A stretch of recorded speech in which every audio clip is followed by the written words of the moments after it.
요한일서 3장입니다. 요한일서 3장 10절에서 12절까지의 말씀입니다.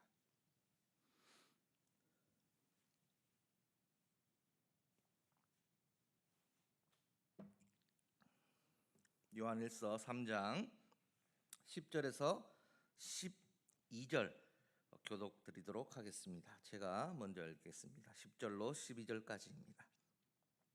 이러므로 하나님의 자녀들과 마귀의 자녀들이 드러나나니 무릇 의를 행하지 아니하는 자는 또는 그 형제를 사랑하지 아니하는 자는 하나님께 속하지 아니하니라.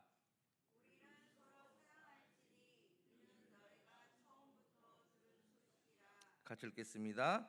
가인과 같이 하지 말라. 그의 악한 자에게 속하여 그 아우를 죽였으니 어떤 이유로 죽었느냐? 자기의 행위는 악하고 그의 행위는 의로움이니라. 아멘. 우리는 요한 1서의 두 가지 중요한 중심 내용을 찾아보고 있습니다. 하나는 어제는 빛 가운데로 향해라. 하나님은 빛이시다. 그리스도인들은 빛 가운데로 향해야 하는 자들이라라고 어제 큰 중심 주제를 말씀드렸습니다. 오늘은 두 번째 중심 주제인 사랑에 대해서 함께 은혜를 나누고자 합니다. 오늘 읽은 본문 3장 10절에서 12절에 의를 행하는 자 하나님의 자녀이지만 의를 행하지 않는 자는 마귀의 자녀다라고 말씀하고 있습니다. 하나님의 자녀는 빛 가운데로 향하는 자들인데 빛 가운데로 향하는 자들은 하나님을 사랑하는 자, 또 하나님의 말씀 의를 사랑하는 자, 또한 형제를 사랑하는 자가 하나님의 자녀라라고 말씀을 하고 있습니다. 마귀의 자녀는 간단합니다. 하나님 자녀 반대로 하는 자가 마귀의 자녀라는 겁니다. 마귀의 자녀는 하나님을 사랑하지 않습니다. 말씀을 사랑하지 않습니다. 또한 이웃을 사랑하지 않는 자가 마귀의 자녀입니다. 그럼 답은 명확합니다. 하나님의 자녀답게 하나님을 사랑하고 그 말씀을 묵상하고 그 말씀을 살아내기 위해 기도하고 또한 이웃을 사랑하면 하나님의 자녀인 것입니다. 그러나 우리는 날마다 죄의 유혹 앞에 서게 됩니다. 그것이 그리스도인들의 운명입니다. 그리스도인이 되지 않으면 유혹이 없습니다. 도전하지 않기 때문에 도전받을 이유도 없는 것입니다. 그냥 살다가 가면 됩니다. 그러나 그리스도인이 되는 순간부터 세상의 도전을 받게 됩니다. 그 순간부터 우리는 마귀의 유혹을 받게 된다라는 것입니다. 마귀는 교묘하게 우리를 유혹합니다. 하나님의 사랑에서 멀어지게 하기 위해서 하나님을 멀리하게 만들어버립니다. 잠깐이면 된다고 말합니다. 또 이웃 사랑이 아니라 내가 먼저 잘 먹고 잘 살아야지 한다고 그렇게 속삭입니다. 큰 죄가 아니라고 괜찮다라고 속삭인다라는 겁니다. 요한일서 3장 12절을 보십시오. 가인과 같이 하지 말라라고 말씀하고 있습니다. 가인도 아벨도 하나님을 몰랐던 거 아닙니다. 가인도 하나님을 알았고 아벨도 하나님을 알았습니다. 둘 다 하나님을 알았고 둘 다 하나님께 제사를 드렸다라는 겁니다. 그런데 하나님은 아벨과 그의 제물을 받으셨지만 가인과 그의 제물은 받지 않으셨습니다. 무엇 때문일까요? 둘 다 하나님을 알았고 둘 다 하나님께 제사를 드렸음에도 불구하고 누구는 받고 누구는 받지 못했는데 왜 그런 것일까요? 하나님은 피의 제사를 좋아하셔서 양으로 드리는 아벨의 제사만 여러분 받으신 것일까요? 우리는 그렇지 않다는 것 너무나 잘 알고 있습니다. 제사는 곡식으로 드리는 제사, 소제도 있었기 때문에 제사의 제물의 문제는 아니었습니다. 바로 그의 삶을 보시고 제물을 받으시고 받지 않으셨다라고 말씀합니다. 다시 말해 가인과 그의 제물은 받지 않으시고 아벨과 그의 제물은 받으셨다라고 말씀하십니다. 이 과가 중요합니다. 가인과 아벨과 과가 이게 굉장히 중요합니다. 아벨과 그의 제물은 받으셨다고 말씀합니다. 제사를 드리는 그의 삶, 가인과 삶을 보시고 받으시고 받지 않으셨다라는 것입니다. 결국 가인은 자기 동생 아벨을 돌려쳐 죽입니다. 왜 가인은 아벨을 죽였을까요? 간단합니다. 하나님과 멀어졌기 때문입니다. 하나님과 멀어진 가인은 자기 마음대로 살았습니다. 그러고도 하나님께서 자신의 제사를 받기를 원했습니다. 하나님은 그의 삶과 그의 재물을 받지 않으셨습니다. 하나님은 그런 가인에게 기회를 주셨습니다. 죄가 너를 원하나 너는 죄를 다스릴지니라. 자신을 뒤돌아보고 하나님을 사랑하는지 이웃을 사랑하는지 뒤돌아보아야 했습니다. 그러나 가인은 그러지 못했습니다. 자신을 뒤돌아보는 것이 아니라 왜 내 재산은 받지 않으시는지, 왜 가인이 그렇게 사랑받는지 오히려 미워하고 질투하기 시작합니다. 자신을 뒤돌아보지 못하고 화가 나고 미워했습니다. 동생 아벨을 미워하고 질투했습니다. 내 제사는 받지 않으시는데 왜 아벨의 제사만 받으시느냐? 결국 질투하고 비교하고 결국에는 살인까지 저지르게 되는 것입니다. 그래서 요한 사도는 가인과 같이 하지 말라라고 말씀합니다. 우리는 그리스도인입니다. 날마다 내 자신을 뒤돌아보아야 합니다. 가인처럼 내 삶이 하나님을 향하고 있지 않는지 잘 살펴보아야 합니다. 간단합니다.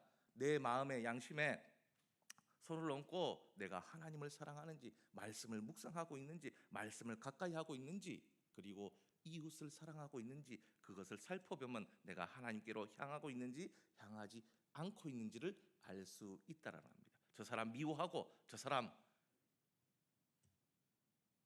미워하면 그렇습니다. 나를 살펴보고 여러분 수정하면 됩니다. 하나님께로 다시 돌이키면 됩니다. 그러면 어떻게 되느냐? 하나님께서 용서하시고 받아주신다는 겁니다. 그런데도 하나님께서 말씀하셨는데도 내가 돌이키지 않고 미워한다 그러면 위험합니다. 요한에서 3장 14절입니다. 형제를 사랑함으로 사망에서 옮겨 생명으로 들어간 줄 알거니와 사랑하지 아니하는 자는 사망에 머물러 있느니라 라고 말씀하고 있습니다. 얼마나 사랑이 중요한지 모릅니다. 15절에 형제를 미워하는 자마다 살인하는 자니 살인하는 자마다 영생이 그 속에 거하지 아니하는 것을 너희가 아는 바라. 이미 알고 있다라는 거예요. 우리 다 알고 있다라는 거예요. 왜? 창세기부터 말씀하고 있기 때문에 사랑하라, 하나님을 사랑하라, 이웃을 사랑하라. 이미 구약시대 때부터 계속 말씀했기 때문에 너희가 아는 바라. 그런데 우리가 사랑하지 못한다. 너희가 알지만 행하지 않는다라는 겁니다. 즉 내 속에 하나님의 생명이 있다면 당연히 하나님을 사랑하고 이웃 사랑이 내 속에 있다라는 겁니다. 이 사람이 구원받은 백성입니다. 반대로 내가 형제를 미워하고 질투하고 그러면 사망에 머물러 있는 사람일 수 있다라는 겁니다. 8절입니다. 자녀들아 우리가 말과 혀로만 사랑하지 말고 행함과 진실함으로 하자라고 말씀하고 있습니다. 입으로만 사랑한다 말할 수 있습니다. 입으로는 나 그리스도인이다 말할 수 있습니다. 사람이 얼마나 간사한데요. 입으로는 다 난 너 사랑한다. 속으로는 사랑하지 않으면서도 사랑한다 말할 수 있습니다. 입으로 하는 거 의미 없습니다. 여러분 마음에서 우러나와서 입으로 나올 때에 그 사랑이 진실한 사랑입니다. 내가 하나님을 사랑합니까? 입으로만 하는 거 아닙니다. 말씀을 가까이고 묵상하고 그 말씀 어떻게 하나님 말씀대로 살아낼지 고민하고 도전받고 눈물 흘리고 그것이 사랑입니다. 입으로만 하는 것은 사랑이 아닙니다. 실천할 때 사랑이 나타나는 겁니다. 입으로는 그리스도인이라고 말할 수 있습니다. 그러나 그 속이 다르면 여러분 그 속이 다르다면 그 사람은 천국의 백성이 아닐 수도 있다는 겁니다. 여러분 요한일서의 주제는 하나님을 빛이시고 빛 가운데로 향해라. 그리고 두 번째 주제는 사랑해라. 하나님을 사랑하고 이웃을 사랑하라 라고 말씀하고 있습니다. 여러분 우리는 하나님을 사랑한다고 말하고 있습니다. 그러나 이웃을 사랑하고 있는지 우리 자신을 뒤돌아보았으면 좋겠습니다. 혹 내가 미워하는 감정이 조금만 있다면 가인과 같이 되지 마시고 하나님께로 기도함으로 빨리 돌이켜 하나님을 사랑하고 이웃을 사랑하는 실천하는 삶을 사는 저와 여러분이 되었으면 좋겠습니다. 기도하겠습니다. 하나님 아버지 감사합니다. 오늘 요한일서를 통해서 두 가지 주제를 이틀 동안 알아보았습니다. 하나는 빛 가운데로 향해라. 너희는 그리스도인이다. 하나님을 향해라. 빛 가운데로 향해라는 주제를 알아보았고 오늘은 사랑, 형제 사랑, 하나님 사랑, 이웃 사랑에 대해서 알아보았습니다. 하나님 우리는 입으로는 사랑할 수 있다 말하지만 내 속에 있는 것까지 하나님은 다 아시고 계십니다. 하나님, 우리가 가인과 같은 사람이 되는 것이 아니라 아벨처럼 말과 행동이 동일한 사람들 될 수 있도록 인도하여 주시옵소서. 그래서 사랑을 실천하는 자, 사랑을 몸소 보여주는 자가 될 수 있도록 주님 도와주시옵소서. 이것이 가식적인 사랑이 아니라 정말 진실로 하나님을 사랑하고 하나님의 말씀을 가까이고 그 말씀을 살아내기 위해서 기도하고 노력하고 도전받고 그 도전을 이길 수 있는 우리 그리스도인들 될 수 있도록 인도하여 주옵소서. 주님 감사드리며 예수님의 이름으로 기도드립니다. 아멘. 하늘에 계신 우리 아버지, 이제 이름을 거룩하게 하시며 아버지의 나라가 오게 하시며 아버지의 뜻이 하늘에서와 같이 땅에서도 이루어지게 하소서. 오늘 우리에게 일용할 양식을 주시고 우리가 우리에게 잘못한 사람을 용서하여 준 것 같이 우리 죄를 용서하여 주시고 우리를 시험에 빠지지 않게 하시고 악에서 구하소서. 나라와 권능과 영광이 영원히 아버지의 것입니다. 아멘.